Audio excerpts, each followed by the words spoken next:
Cerita ini dimulai dengan momen seorang bayi yang terbangun di sebuah ruangan yang sama sekali asing baginya. Saat dia membuka mata, dia perlahan menyadari ada seorang wanita yang menunduk ke arahnya, mengamatinya dengan lekat.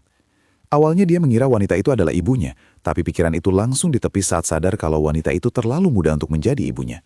Bingung dengan situasi ini, dia menurunkan pandangannya ke arah tangannya sendiri, dan betapa syoknya dia saat sadar kalau dia sekarang berada di dalam tubuh seorang bayi.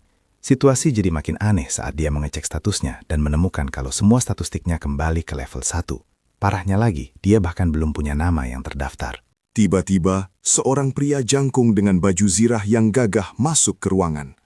Wanita tadi menyapanya dengan penuh hormat, memanggilnya sebagai Yang Mulia Kaisar, saat pria itu mendekat untuk melihat si bayi lebih dekat. Melihat pria itu, si bayi mulai bertanya-tanya apakah orang ini semacam kaisar atau penguasa negeri ini.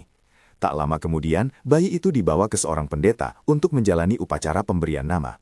Dalam ritual itu, dia diberi nama Noah dan secara resmi dinyatakan sebagai pangeran kekaisaran yang ke-13. Saat Noah mengecek statusnya lagi, dia melihat gelar pangeran kekaisaran sudah ditambahkan ke dalam daftar, dan dia pun paham kalau dia benar-benar putra langsung dari kaisar bangsa itu. Begitu upacara selesai, kaisar bertanya pada pendeta tentang afinitas sihir Noah.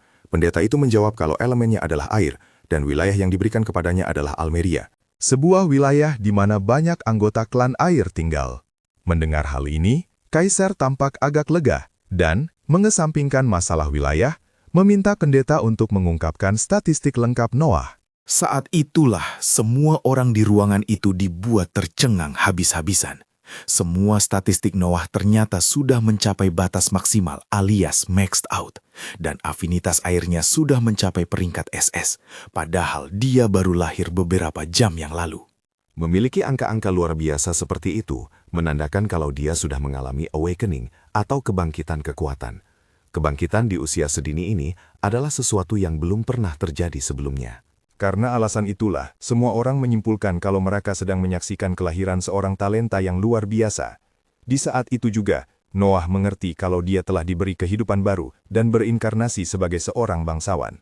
Kekaisaran tempat dia tinggal sekarang dikenal sebagai Kekaisaran Mere, sebuah bangsa pejuang yang kuat yang terletak di antara rangkaian pegunungan terjal.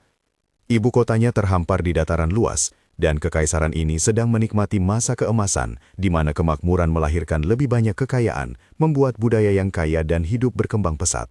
Kaisar negeri ini adalah ayah dari lebih dari 10 orang anak, yang semuanya dikenal sebagai pangeran kekaisaran. Para pangeran ini sangat dihormati oleh rakyat dan dianggap sebagai bangsawan paling prestisius di seluruh kekaisaran. 6 tahun setelah reinkarnasi Noah, dia sampai pada kesimpulan penting mengenai kemampuannya. Di mata orang lain, statistiknya menunjukkan performa individu yang tidak masuk akal, tapi kenyataannya, nilai-nilai itu tinggi karena diperkuat oleh para bawahannya. Contohnya, afinitas air peringkat SS miliknya berasal sepenuhnya dari Almeria, wilayah yang diberikan padanya saat lahir. Sementara banyak peningkatan atribut lainnya datang dari orang-orang yang melayaninya. Dengan kata lain, Noah menjadi semakin kuat seiring bertambahnya jumlah bawahan yang dia miliki. Terlebih lagi, dia mulai curiga kalau levelnya mungkin tidak punya batas maksimal dan bisa terus tumbuh tanpa henti. Setelah para pelayan selesai memakaikan bajunya, mereka menemaninya turun ke lantai bawah. Mereka kemudian permisi dan mulai mengobrol di antara mereka sendiri. Semuanya mengakui betapa tidak biasanya Noah itu. Normalnya anak-anak seusianya bakal nakal dan terus-terusan bikin masalah. Tapi Noah berbeda, tenang, kalem, dan sangat dewasa untuk anak sekecil itu. Eunice, pelayan cantik yang ahli dalam keramah tamahan, mendekati Noah saat dia sedang makan siang. Dan memberitahunya kalau putra mahkota dan pangeran keempat sudah tiba untuk mengunjunginya. Dia menambahkan kalau mereka bilang Noah boleh menyelesaikan makannya dulu sebelum menemui mereka. Namun Noah tahu persis siapa putra mahkota itu dan paham kalau dia tidak boleh membiarkan mereka menunggu. Dia langsung meminta para pelayan untuk mengantarnya menemui mereka. Noah kemudian bertemu dengan kakak-kakaknya, Albert sang putra mahkota dan Hendrik sang pangeran keempat. Setelah saling sapa secara formal, Albert bilang ke Noah kalau dia datang untuk memberikan hadiah. Saat itu juga, seorang pelayan yang terlihat jelas ketakutan masuk ke ruangan sambil membawa sarung pedang. Aura gelap dan mengerikan perlahan mulai menyebar, membuat udara terasa berat dan menyesakan. Begitu benda itu diletakkan di lantai, Albert memerintahkan pelayan untuk membukanya. Detik itu terjadi, Noah merasakan hawa dingin menjalar di punggungnya, saat dia mulai mendengar jeritan para prajurit yang memohon agar Albert mengampuni nyawa mereka. Suara-suara itu terdengar putus asa dan penuh teror, dan Noah langsung sadar kalau ini bukan ilusi. Albert lalu meminta Noah untuk mengambil pedang itu.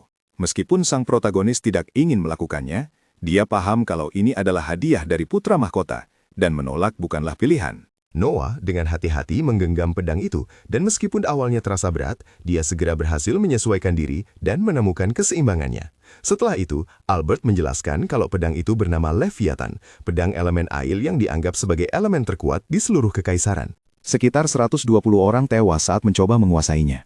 Hendrik memperhatikan kalau Noah tampak agak tegang mendengar hal ini dan menyuruhnya untuk tidak khawatir.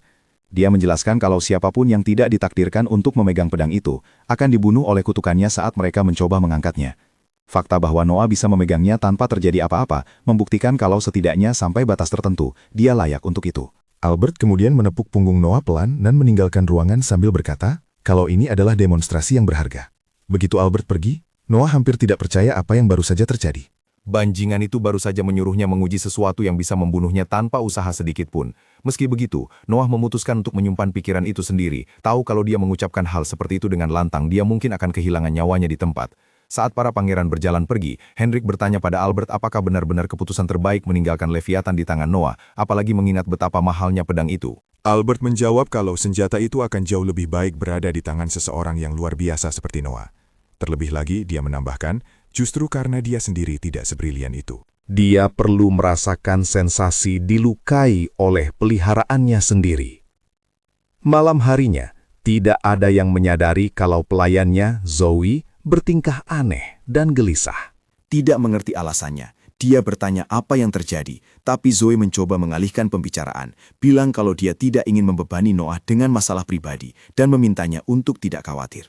Namun, Noah bersikeras. Setelah ragu sejenak, dia akhirnya bicara jujur dan mengungkapkan kalau dia ingin meminta cuti beberapa waktu karena kampung halamannya baru saja dilanda banjir. Peternakan tempat dia dibesarkan hancur total oleh air, dan tanah itu adalah satu-satunya sumber penghasilan ibunya. Putus asa, Zoe mengaku kalau dia bahkan sempat berpikir untuk bekerja di rumah bordil, karena dia diberitahu kalau dia bisa dijual dengan harga tinggi, karena pernah melayani seorang pangeran kekaisaran. Noah langsung bereaksi, menyatakan kalau dia tidak akan pernah membiarkan hal seperti itu terjadi. Sebaliknya, dia menawarkan untuk mempekerjakan Ibu Zoe di mansion sebagai penanggung jawab gerbang, dan berjanji akan memberinya gaji yang besar. Dia juga menegaskan kalau bayaran untuk posisi ini akan jauh lebih tinggi daripada yang biasanya ditawarkan. Selain itu, Noah menyebutkan kalau ada rumah kosong di dekat mansion tempat Zoe dan ibunya bisa tinggal bersama. Mendengar ini, Zoe tidak bisa menahan air matanya. Dia mulai menangis dan berulang kali berterima kasih pada Noah atas kebaikan dan kemurahan hatinya. Namun, jauh di lubuk hatinya, sang protagonis tahu kalau dia tidak bertindak murni karena altruisme. Memiliki mantan pelayan yang bekerja di rumah bordil akan mencoreng nama pangeran kekaisaran. Sebagai pelayannya, Zoe adalah milik rumah tangganya dan akan melayaninya seumur hidup. Setelah tindakan tak terduga ini, Noah yakin kalau kesetiaan semacam itu tidak akan pernah mengkhianatinya. Setelah itu, dia memanggil Dylan, sang kepala pelayan, dan menjelaskan kalau kampung halaman Zoe hancur karena banjir. Mengingat situasinya, dia memerintahkan Dylan untuk pergi ke sana dan membeli tanah sebanyak mungkin di Daud. Tidak ada yang tahu kalau cepat atau lambat para bandit akan muncul untuk memanfaatkan orang-orang di saat lemah dan kacau. Dia ingin mengamankan kepemilikan tanah itu sebelum hal itu terjadi, dan sebelum situasinya makin parah. Dylan terkejut dengan perintah itu. Meskipun masih sangat muda, Noah menunjukkan kemampuan yang mengesankan untuk menganalisis situasi rumit dengan tepat dan hati-hati. Sebenarnya, Noah pernah mengalami hal serupa di kehidupan sebelumnya, tapi tentu saja dia tidak bisa mengungkapkan itu pada siapapun, dan memilih untuk diam. Dylan mengakui kalau idenya sangat bagus, tapi dia mengangkat masalah penting, dari mana uang untuk membeli tanah sebanyak itu. Dia menjelaskan kalau mengakuisisi area seluas itu akan memakan biaya tidak kurang dari beberapa ratus ribu reals, mata uang yang digunakan di kekaisaran. Noah sadar kalau dia benar-benar belum berpikir sejauh itu. Setelah merenung sejenak, dia menyimpulkan kalau solusinya adalah menjual tanah yang dia miliki di selatan ibu kota. Dylan bertanya apakah ini bijaksana, karena tanah itu adalah hadiah pribadi dari kaisar sendiri, dan menjualnya tanpa izin bisa dianggap kejahatan serius. Namun Noah memberitahunya untuk tidak khawatir tentang kemungkinan hukuman atau kemarahan kaisar, karena dia akan menanggung semua konsekuensi keputusan itu secara pribadi. Dia menjelaskan kalau menjadi bangsawan berarti membuat pengorbanan untuk membuat hidup orang lain lebih aman dan bermartabat.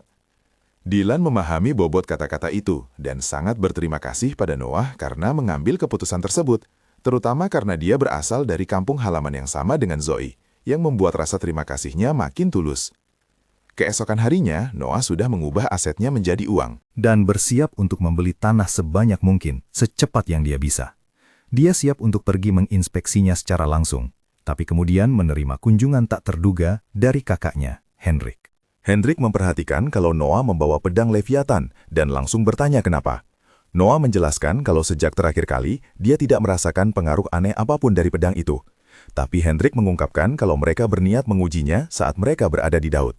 Menyampingkan hal itu, Hendrik menjelaskan kalau Leviathan punya kehendak sendiri dan hanya mematuhi orang yang dia akui sebagai tuan sejatinya. Noah dengan cepat paham kalau dia perlu mendapatkan pengakuan itu bagaimanapun caranya. Leviathan itu seperti binatang buas yang untuk saat ini butuh seseorang yang cukup kuat untuk mendominasinya. Hendrik memperingatkannya untuk tidak menggunakannya sembarangan, karena kalau waktunya salah, Pedang itu bisa berakhir membunuhnya. Setelah menyampaikan peringatan itu, Hendrik berbalik dan pergi. Tak lama kemudian mereka tiba di Daud dan disambut dengan pemandangan yang benar-benar berubah. Banjir itu begitu dahsyat sampai-sampai wilayah itu sekarang terlihat seperti tanah tandus yang hancur lebur. Diyakini kalau banyak rumah di area itu juga kehilangan sertifikat kepemilikan mereka selama banjir, yang berarti pembelian tanah harus didasarkan pada arsip resmi pemerintah.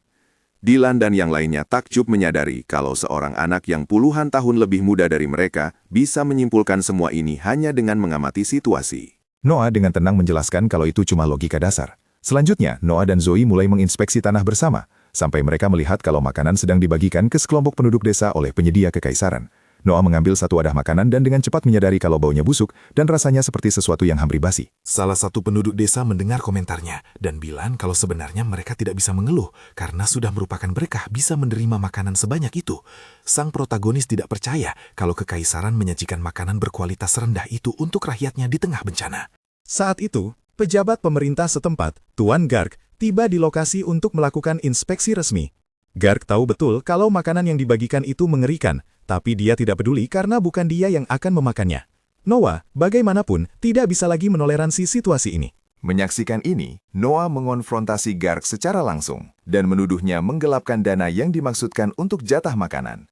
Dia menyatakan kalau alih-alih menyediakan makanan yang layak, Gark malah menghemat uang dan menyajikan sampah kepada penduduk desa. Gark dengan tegas menyangkalnya pada awalnya, tapi segera mengakui tanpa rasa menyesal kalau mereka yang berada di puncak hierarki pantas makan duluan. Dia dan anak buahnya kemudian mulai mengajak Noah secara terang-terangan, menertawakannya. Menghadapi sikap ini, Noah dikuasai oleh gelombang kemarahan. Dalam ledakan amarah, dia memperingatkan Gark tentang konsekuensi kejahatannya. Gark, bagaimanapun, mengabaikan kata-katanya, memperlakukannya tak lebih dari seorang anak kecil. Sebagai respons, dia mencabut pedangnya dan bersiap untuk menyerang Noah. Tepat pada saat itu, pedang Leviathan terbang keluar dari sarungnya dengan sendirinya dan mulai melayang di samping Noah. Bilah pedang itu mulai mengujinya, mengalirkan sejumlah besar kekuatan ke dalam tubuhnya untuk menentukan apakah dia layak. Sebagian tubuh Noah mulai menghitam, seolah-olah akan dikonsumsi oleh kutukan pedang itu, tepat ketika tampaknya dia tidak akan sanggup menahannya. Sang protagonis merasakan ledakan adrenalin dan tekad yang kuat. Leviathan mengakui kalau Noah bisa menahan kekuatannya, dan setelah konfrontasi singkat, pedang itu akhirnya tunduk sepenuhnya padanya. Gark yang murka menyerbu masuk untuk membunuh Noah, tapi dia bahkan tidak sempat menyerang. Duluan, Noah menggunakan Leviathan dan memenggal Gark tanpa memberinya kesempatan untuk bereaksi. Melihat pemimpin mereka terbunuh tepat di depan mata, para anak buahnya juga bersiap untuk menyerang.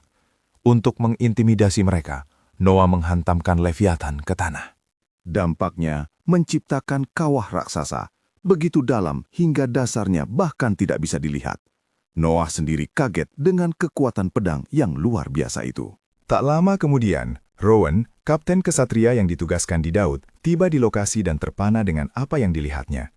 Begitu mengenali Noah sebagai pangeran kekaisaran, dia langsung berlutut. Yang lain bingung sampai Rowan mengumumkan identitas asli Noah, membuat semua orang bersujud dalam ketakutan dan rasa hormat. Noah kemudian menjelaskan bagaimana Gark dan anak buahnya mengeksploitasi penduduk desa yang menjadi alasan kenapa Garg dieksekusi. Dia memerintahkan Rowan untuk memastikan semua pejabat korup yang tersisa menerima hukuman yang setimpal. Selain itu, Noah memerintahkan agar distribusi makanan diatur ulang dengan benar, supaya rakyat Daud akhirnya bisa makan dengan bermartabat. Sangat gembira, penduduk desa berterima kasih pada Noah karena telah menyelamatkan mereka. Sementara itu, Albert menerima laporan yang memberitahunya kalau Noah telah berhasil menguasai pedang Leviathan. Saat membacanya, dia tersenyum puas, menyadari kalau Noah mungkin jauh lebih berguna daripada yang dia bayangkan. Kemudian, sang protagonis bertemu dengan ayahnya, berharap akan dihukum karena telah menjual tanah yang diberikan padanya. Yang mengejutkan, Kaisar justru berterima kasih padanya, menjelaskan kalau tindakan Noah mencegah bandit memanfaatkan situasi yang disebabkan oleh banjir. Kaisar juga senang mengetahui kalau Noah berhasil mengendalikan Leviathan. Saat mereka mengecek statistiknya sekali lagi, afinitas air Noah naik ke peringkat AAA, berkat banyaknya bawahan yang dia dapatkan dengan membantu Daud. Sangat terkesan, Kaisar meminta Noah untuk terus menggunakan bakatnya demi keuntungan kekaisaran dan menerima keputusannya. Segera setelah itu, kita diberitahu kalau ibu kota Mere adalah kota yang memusatkan kekuatan politik negara, selain menjadi pusat budaya dan ekonomi utama. Seiring berjalannya waktu, pemahaman ini menyebar di antara semua orang, membuatnya dipandang sebagai kota paling megah di seluruh dunia itu. Arigen kemudian beralih ke protagonis kita, yang baru saja tiba di tempat itu dan jelas terkesan dengan apa yang dilihatnya. Dia berkomentar kalau Yunis sempat menyebutkan adanya seorang penyanyi yang tampil di dekat situ. Penasaran, dia memutuskan untuk mengeceknya secara langsung dan salah satu pelayannya memilih untuk menemaninya demi memastikan keselamatannya. Noah mengerti kalau gadis itu ingin membalas semua yang dia lakukan untuk kota itu, dan karena itu dia akhirnya menuntut lebih banyak darinya, karena dia selalu melakukan pekerjaannya dengan dedikasi tinggi. Orang-orang berkomentar kalau anak itu sudah sangat dewasa, dan baginya, kualitas manusia selalu bisa dikembangkan lebih jauh lagi, tidak pernah menjadi sesuatu yang berlebihan.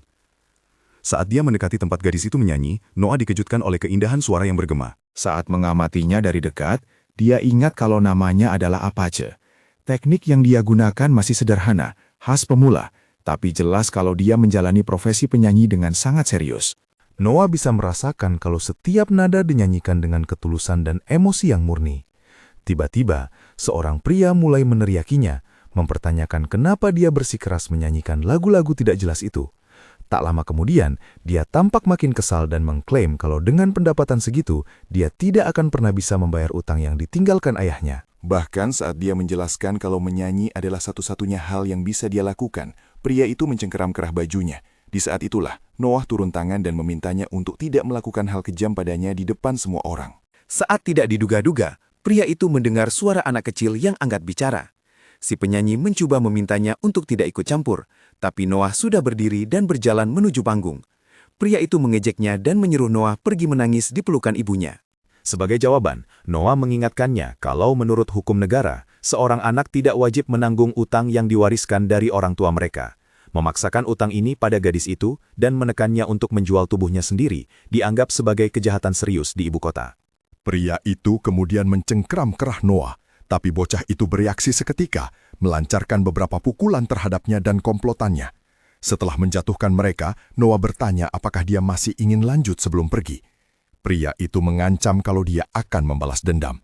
Noah menjawab kalau dia kembali, dia harus mencarinya secara langsung. Saat melihat kartu nama yang ditinggalkan oleh bocah itu, pria itu sadar kalau dia adalah seorang pangeran. Noah kemudian menoleh ke Apache, memuji kemampuannya sebagai penyanyi, dan bertanya berapa banyak yang dia butuhkan untuk menutupi pengeluarannya. Gadis itu menjelaskan kalau dia perlu membeli obat ibunya, dan Noah segera menawarkan gaji yang sangat tinggi. Dia memutuskan untuk membayar jumlah itu secara rutin, hanya meminta agar dia menyanyi tanpa rasa khawatir. Selain itu, dia berjanji akan menaikkan bayarannya lebih banyak lagi seiring meningkatannya. Akhirnya, dia memintanya untuk terus menyanyi, karena dia ingin mendengar lebih banyak. Adegan beralih ke Noah, yang sudah berada di kediamannya. Saat mendekati gerbang, dia melihat sekelompok pria berlutut dan bertanya siapa mereka. Pelayan menjelaskan kalau mereka adalah pria-pria yang sama dari sebelumnya yang datang untuk meminta maaf pada si penyanyi. Noah memerintahkan agar mereka semua diusir dan meminta agar pesannya disampaikan secara langsung dan tegas, memperjelas kalau mereka tidak bisa bicara dengan pangeran kekaisaran seenak jidat mereka. Saat itu, kakaknya, Hendrik, muncul dan bilang kalau Noah tidak bisa berurusan dengan orang-orang seperti itu dengan begitu santai, karena itu menurunkan wibawa keluarga kekaisaran dan para pangeran. Noah setuju kalau itu salah satu alasannya, tapi menyatakan kalau ada alasan lain. Dia kemudian mengajak kakaknya untuk bicara di dalam rumah sambil duduk. Noah menjelaskan kalau pria-pria itu memerasi penyanyi. Karena itulah, dia memutuskan untuk mempekerjakannya dan menawarkan gaji tetap, memastikan kalau mereka tidak akan mengganggunya lagi. Hendrik bertanya, apakah nyanyiannya benar-benar sebegitu luar biasanya? Noah hanya meminta agar mereka tidak mencoba mengambil gadis itu darinya. Hendrik terkejut menyadari kalau adik laki-lakinya punya pola pikir yang begitu maju. Frankie dan Gary, yang usianya lebih dekat dengan Noah, bahkan tidak mendekati level itu. Mereka masih belum dewasa dan bahkan ketika diajari, tidak bisa mempelajari etiket yang benar. Noah percaya mereka akan mengerti semuanya saat mereka bertambah tua. Dia juga menjelaskan kalau meskipun mereka bersaudara, masing-masing punya ibu yang berbeda. Hendrik dan Gary, karena berbagi ibu yang sama, pasti punya ikatan yang berbeda. Hendrik kemudian menunjukkan ketertarikan pada pedang sihir itu, karena tampaknya Noah benar-benar berhasil menguasainya sepenuhnya. Noah menjawab kalau ini karena fakta bahwa pedang itu punya kehendak sendiri. Meski begitu, Hendrik berpikir kalau pedang itu terlalu besar untuk bocah itu. Noah tidak setuju dan memutuskan untuk membuktikannya. Saat dia menunjukkan pedang itu, Hendrik kaget dan bertanya di mana pedang itu disembunyikan. Noah menjawab kalau itu ada di dalam lengan bajunya. Hendrik benar-benar tercegang karena dia tidak pernah membayangkan hal itu mungkin terjadi. Noah menjelaskan kalau pedang itulah yang mengajarinya. Hendrik menganggap itu sulit dipercaya. Sebuah harta nasional yang tetap terisolasi selama 200 tahun dan tidak punya catatan serupa di masa lalu. Sederhana, namun mengesankan. Adegan kemudian beralih keluar mansion, di mana para pria itu menunjukkan dendam terhadap sikap Noah dan memutuskan kalau mereka akan membunuhnya saat ada kesempatan. Tak lama setelah Noah mengaktifkan matanya dan membuat semua orang berlutut, salah satu dari mereka memohon padanya untuk menundukkan kepala. Hendrik bertanya apa yang Noah lakukan kali ini. Bocah itu menjawab kalau dia hanya melepaskan sebagian kecil kekuatan pedang untuk memaksa mereka berlutut. Hendrik terkesan dan sadar kalau Noah benar-benar telah menguasai pedang itu. Adegan beralih sekali lagi ke Noah di kota. Sekarang diundang ke sebuah makan malam yang dia yakini akan menyenangkan. Saat dia masuk, semua orang mulai bertepuk tangan untuknya, terkesan baik oleh penampilannya maupun tata kramanya. Salah satu pria memperhatikan pedang itu dan bertanya apa itu. Noah menjawab kalau itu bernama Leviathan, pedang yang dia warisi. Semua orang kaget mengetahui kalau seseorang yang begitu muda berhasil menguasainya. Seorang pria bilang kalau itu pasti cuma pedang palsu. Pada saat itu, pedang menjadi jengkel dan mengeluarkan asap yang menyebabkan beberapa orang pingsan. Noah sadar kalau pedang itu gampang marah. Pria itu mulai bertepuk tangan, bilang kalau inilah yang dia harapkan dari seorang pangeran. Semua orang merasakan sensasi kematian yang kuat pada saat itu. Inilah kekuatan sejati dari harta nasional. Pria itu terkesan karena Noah berhasil mengendalikan sesuatu yang begitu menakutkan dan memberinya selamat. Segera setelah itu, beberapa orang juga mulai memujinya atas kekuatannya yang luar biasa. Pria itu bertanya apa yang Noah lakukan pada orang yang menghinanya tadi. Noah menjawab kalau dia bisa mengabaikannya, karena orang itu tidak memberikan perbedaan apapun. Adegan beralih ke bocah itu yang disapa oleh beberapa orang. Tiba-tiba seorang pria mendekat untuk bicara dengan Noah. Dia memperhatikan kalau gadis di sampingnya adalah anak angkat. Ini menjadi jelas dari kontras antara pakaian pria itu yang elegan dan pakaian gadis itu yang sederhana. Noah yakin kalau dia adalah mantan budak. Dia memperhatikan tatapan gadis itu berubah sedikit, seolah-olah dia sedang dievaluasi, tatapan khas seseorang yang pernah diperbudak. Di hadapannya, pria itu berlutut dan mengakui kalau Noah benar. Dia menjelaskan kalau dia membeli gadis itu sebagai budak, tapi dia belajar segalanya dengan sangat cepat, jadi dia memutuskan untuk mengadopsinya dan mengajarinya dengan benar. Noah menyukai sikap seperti ini, dan bilang kalau lain kali dia akan mengundang mereka berdua untuk mengunjungi mansionnya. Dia sadar kalau pria itu tahu kapan harus berhenti. Pria tua itu berkomentar kalau pria tersebut cerdas, karena kalau dia terus bicara, dia bisa berakhir memprovokasi kecemburuan yang tidak perlu. Noah menjelaskan kalau ini juga alasan lain kenapa dia sadar kalau gadis itu pernah menjadi budak. Saat Noah menyentuh pedangnya, benda itu bereaksi secara defensif, seolah-olah merasakan bahaya. Pada saat yang sama, garis itu memposisikan dirinya untuk melindunginya secara naluriah. Keesokan harinya, Noah berjalan santai menyusuri kota ketika dia akhirnya bertemu dengan kakaknya, Oscar. Bocah itu bertanya apa yang sedang dia lakukan di sana sendirian. Noah menjawab kalau dia cuma jalan-jalan untuk bersantai sedikit. Oscar kemudian memperingatkannya untuk berhati-hati, berjalan tanpa kereta kuda. Begitu menyadari kalau Noah sedang luang, dia bertanya, apakah adiknya tidak mau pergi keluar sebentar, karena tampaknya dia tidak punya janji temu. Dengan nada bersemangat, dia menyarankan agar mereka mencari harta karun di sekitar kota sambil jalan. Noah ingat pernah mendengar tentang jalan khusus itu. Itu adalah tempat yang dikenal sebagai pusat barang antik dari berbagai bagian kekaisaran. Oscar menjelaskan kalau, meskipun begitu, ada banyak barang palsu yang beredar di sana. Menemukan barang asli di antara begitu banyak tiruan akhirnya menjadi semacam hobi di kalangan bangsawan. Setelah berjalan cukup lama, Oscar berkomentar kalau sepertinya ini bukan hari yang baik untuk belanja dan memutuskan untuk pergi. Meski begitu, Noah menjadi tertarik pada sebuah buku yang dipajang di salah satu kios dan memutuskan untuk membelinya. Mengamatinya lebih dekat, dia sadar kalau dia telah menemukan sebuah grimoire Milik penyihir agung legendaris Andrea. Noah yakin kalau buku itu asli. Tergantung isinya, buku itu pasti tidak akan bernilai kurang dari 1.000 reals. Meskipun dia tidak mengerti semuanya dengan segera, Noah merasa kalau saat menyentuh buku itu, sihir anginnya meningkat pesat segera setelah dia mencabut pedangnya. Karena dia tahu kalau hanya item dengan kehendak sendiri yang mampu memperkuat kemampuan dengan cara seperti itu. Ini menandakan kalau ada sesuatu yang disegel di dalamnya. Tiba-tiba, sesosok makhluk muncul dari buku itu, membuat Oscar syok. Dia mulai bertanya-tanya, apakah benda itu adalah buku terlarang yang memenjarakan jiwa manusia. Oscar berteriak agar Noah segera lari. Kehadiran itu adalah roh pendendam dari seorang penyihir agung yang berspesialisasi dalam sihir angin. Dengan satu serangan tepat, Noah membuat makhluk itu lenyap sepenuhnya. Setelah itu, Oscar bertanya, apakah semuanya baik-baik saja dan apakah ada yang terluka. Noah dengan tenang menjawab kalau tidak ada yang perlu dikhawatirkan, karena dia mengarahkan serangan ke atas justru agar tidak mengenai siapapun. Oscar terkesan dengan pemikiran cepat adiknya dan bertanya-tanya bagaimana dia bisa menjadi begitu kuat dalam waktu sesingkat itu. Pada saat itu, seorang pria muncul di hadapan keduanya, mengaku sebagai pemilik toko barang antik. Dia memperkenalkan dirinya sebagai Alan, mengatakan kalau dia mengikuti pencapaian besar bocah itu dengan cermat, dan karena itu, dia ingin menunjukkan sesuatu yang spesial pada mereka.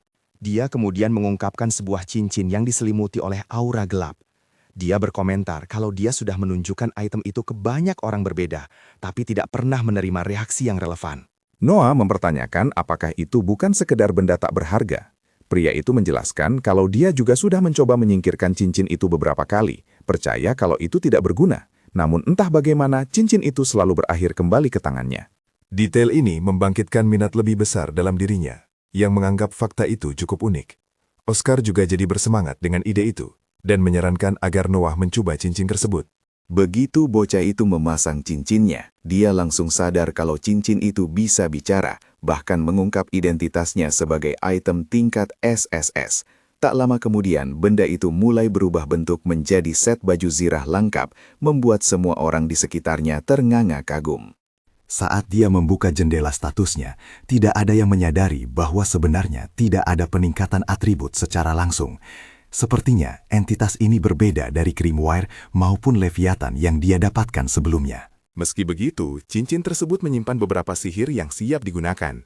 Noah berkomentar bahwa dia akan mengirimkan bayarannya kepada si penjual nanti, tapi Oscar menyela dan bilang dia yang akan membayarnya, karena dia menganggap cincin itu sebagai hadiah untuk sang bocah.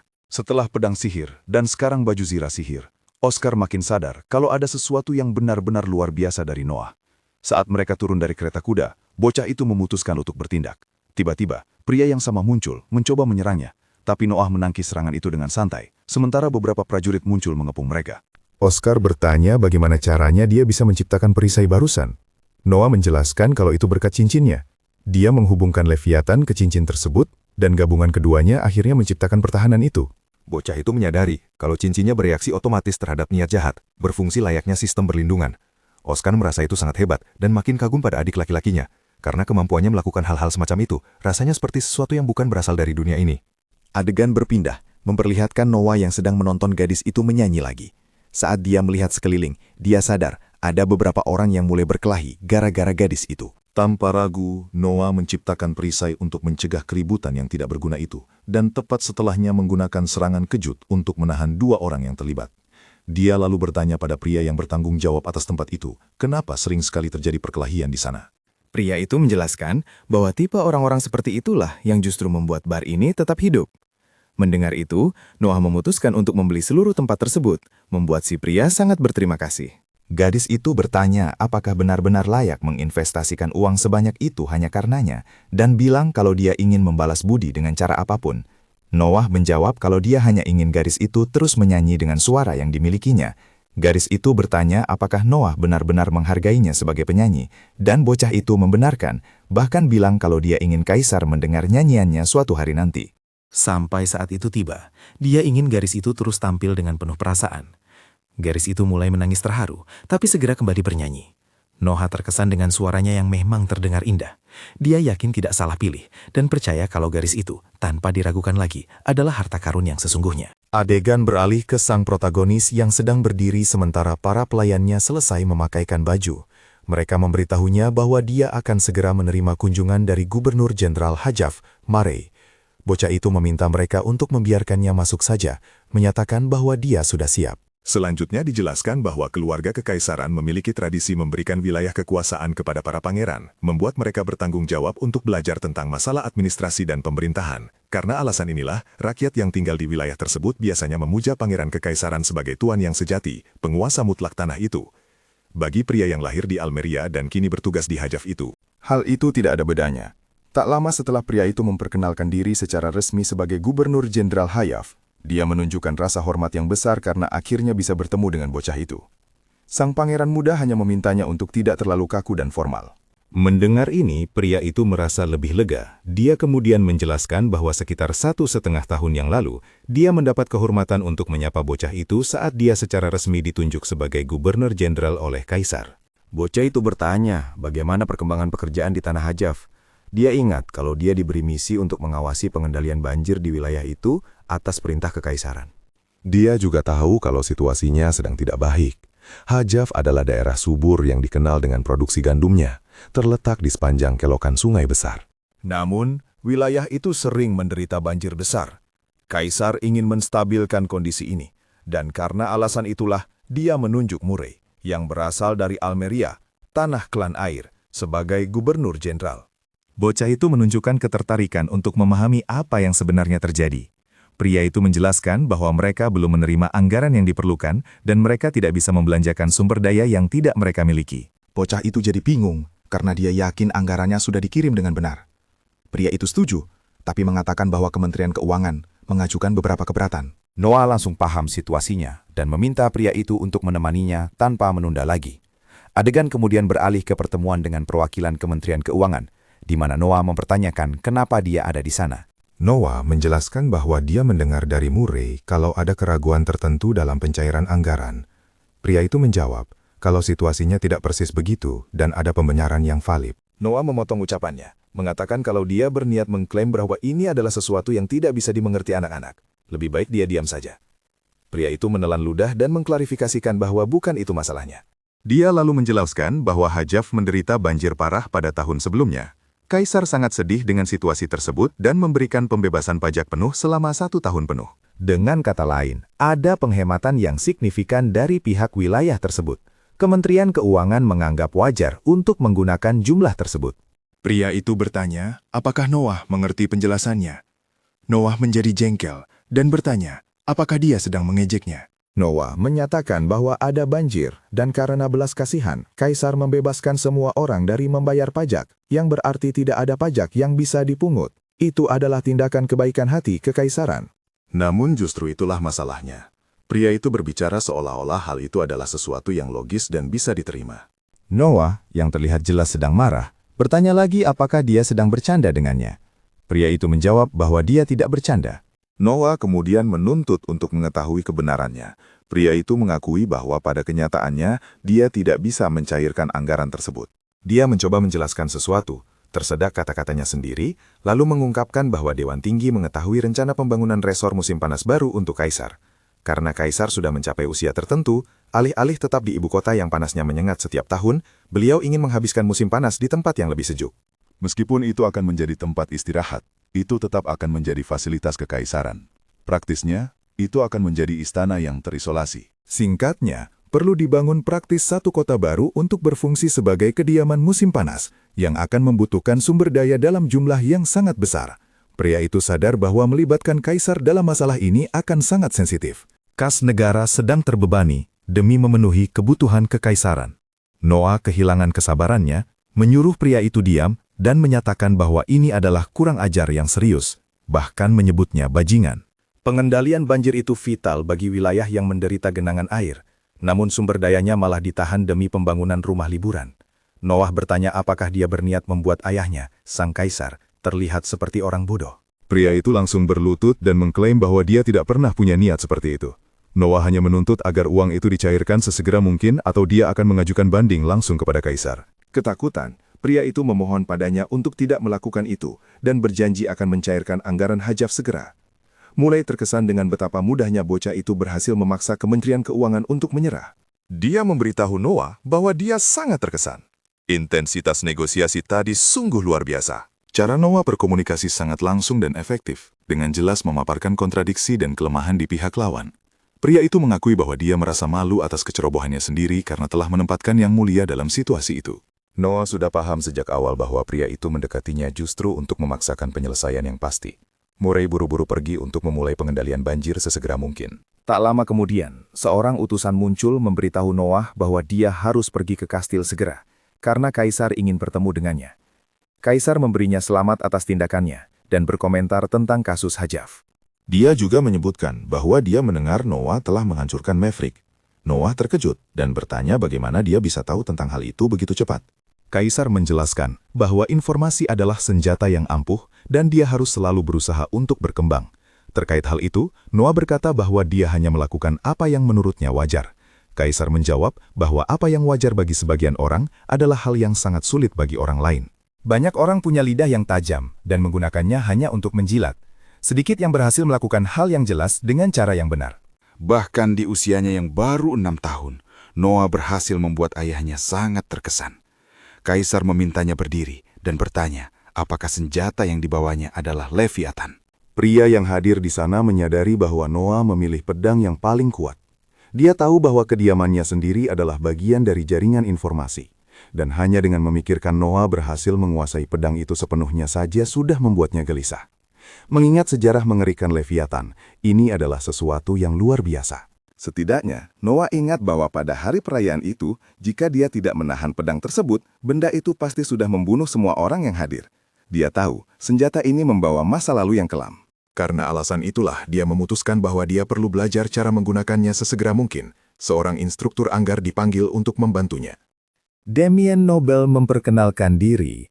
Dia dianggap sebagai ahli pedang terbaik di kerajaan, dan semua orang bilang tekniknya seolah bukan berasal dari dunia ini. Kaisar meminta Noah untuk mengabdikan diri berlatih di bawah bimbingannya. Damien menjelaskan bahwa meskipun bocah itu masih muda dan belum berpengalaman, tidak ada alasan untuk khawatir, karena dia akan mengevaluasi potensi daripada teknik. Kaisar menyatakan bahwa dia menaruh kepercayaan penuh pada Damien yang membuat Noah terkesan. Sang ahli pedang meminta Noah untuk menyerang segera. Saat dia maju, Noah mulai melihat bayangan para pengguna pedang terdahulu. Dengan gerakan yang presisi dan mengalir, dia berhasil melucuti senjata Damien. Pria itu berlutut dan mengakui bahwa tidak ada yang bisa dia ajarkan pada Noah. Kekuatan dan kelincahan bocah itu memang sesuai usianya, tapi tekniknya sudah sangat halus. Keahlian berpedang Noah sudah berada di tingkat seorang master. Rasanya sombong jika mencoba mengajarinya. Dia benar-benar kalah telak. Kaisar sangat terkesan dan memutuskan untuk mempercayakan Noah peran sebagai kepala seleksi ksatria untuk tahun itu. Noah senang dengan keputusan itu dan berjanji akan memberikan segalanya. Dijelaskan bahwa seleksi ksatria adalah salah satu acara tahunan terbesar di seluruh kekaisaran. Kekaisaran selalu dikenal sebagai bangsa pejuang, tempat yang sangat menghargai kekuatan dan keterampilan bela diri. Sejak zaman kuno, dikatakan bahwa jalan seni bela diri adalah satu-satunya cara sejati untuk meraih kesuksesan melalui usaha sendiri. Selama seleksi ksatria, para pejuang yang telah memenangkan pertarungan penyisihan di berbagai wilayah negara berkumpul di ibu kota untuk menghadapi pertarungan yang bisa berakhir dengan kematian. Sang pemenang menerima gelar kesatria dan pada saat itu juga menjadi bagian dari kelas atas masyarakat. Tanggung jawab pertama seorang kesatria yang baru diangkat adalah menjadi bawahan resmi dari penyelenggara seleksi. Jika bocah itu berhasil memilih ksatria yang baik untuk melayaninya, ini bisa membuatnya makin kuat di masa depan. Sebelum melanjutkan, Kaisar memutuskan untuk mengajukan satu pertanyaan penting. Dengan cara apa dia berniat melaksanakan seleksi ksatria? Bocah itu menjelaskan bahwa dia berencana menghapus babak penyisihan regional dan memusatkan seluruh seleksi langsung di ibu kota kekaisaran. Dia ingin semua kandidat bertarung di depan matanya sendiri. Kaisar mengakui bahwa, bahkan dengan posisinya saat ini, dia tidak bisa memantau semua tahap kualifikasi yang tersebar di seluruh kekaisaran. Akan sangat disayangkan kehilangan talenta hebat karena alasan yang tidak adil atau kebetulan semata. Dia menegaskan bahwa dia tidak ingin membiarkan pejuang menjanjikan manapun lolos begitu saja dan meminta bocah itu melakukan yang terbaik dalam tugas ini. Adegan beralih ke sang protagonis yang berbicara dengan seorang gadis, bertanya apakah ada orang dari desanya yang ikut serta dalam seleksi.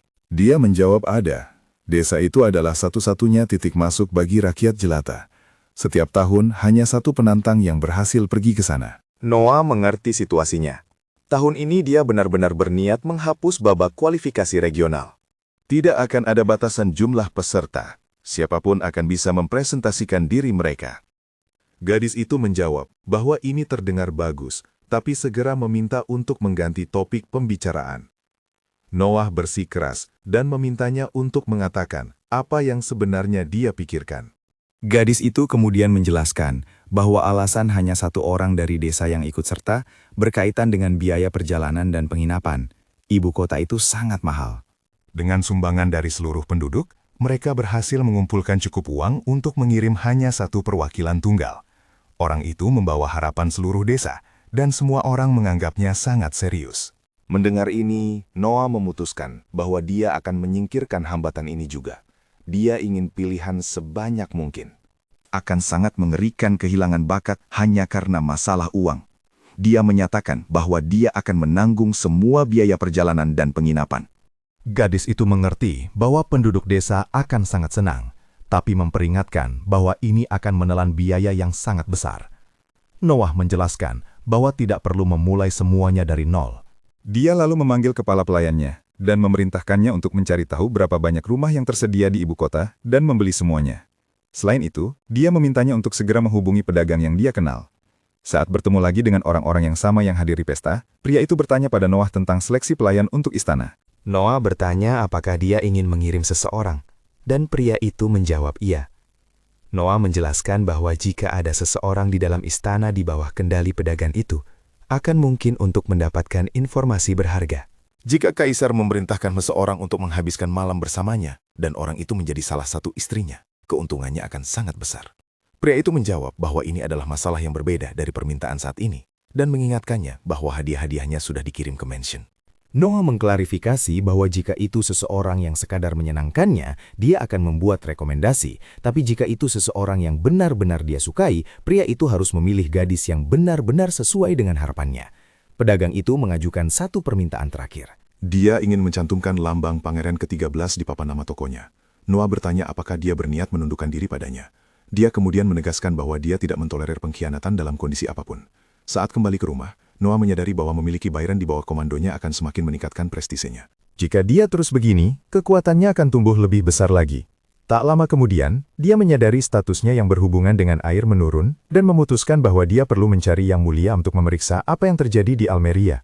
Saat dia pergi bicara dengan kaisar, Noah bertanya bagaimana dia tahu tentang masalah di Almeria.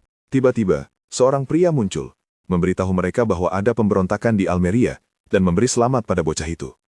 Dia lalu bertanya, menurut Noah, seberapa besar skala pemberontakan ini jika sesuatu yang tampaknya SS menjadi hanya S?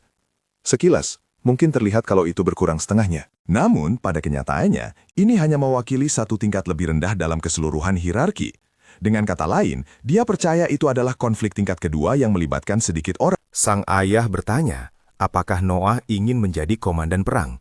Bocah itu menjawab tidak, karena dia menganggap dirinya belum berpengalaman di medan perang, dan percaya bahwa Henry lebih cocok untuk memimpin. Keduanya pergi bersama, dan Henry bertanya apakah dia yakin dengan keputusan ini, karena itu akan menjadi kesempatan bagus untuk mendapatkan prestise. Noah menjawab tidak apa-apa, karena dia masih sangat muda saat ini. Leviathan bereaksi, dan bocah itu sadar pedangnya merespons dirinya. Saat mereka keluar dari kereta, mereka diserang, tapi Noah berhasil membela diri berkat perisainya. Dia segera sadar bahwa musuh-musuhnya adalah penyihir air dari Almeria. Saat mereka maju menyerangnya, Noah mengalahkan mereka semua dengan sangat mudah. Setelah pertempuran, dia memutuskan untuk membiarkan mereka tetap hidup, karena ada kemungkinan mereka akan mencoba bunuh diri. Setelah kembali ke rumah, Noah memanggil pria itu sekali lagi, dan menuntut agar informasi ini tidak bocor dengan cara apapun. Jika itu terjadi, dia menegaskan bahwa dia akan menganggap pria itu sudah mati. Noah juga memerintahkannya untuk membeli pakan kuda secepat mungkin, karena dia yakin musuh telah memperoleh tunggangan dari negara lain. Ini akan secara langsung membantu kakaknya dalam perang. Karena alasan itu, dia memerintahkannya untuk berangkat segera guna melaksanakan tugas tersebut.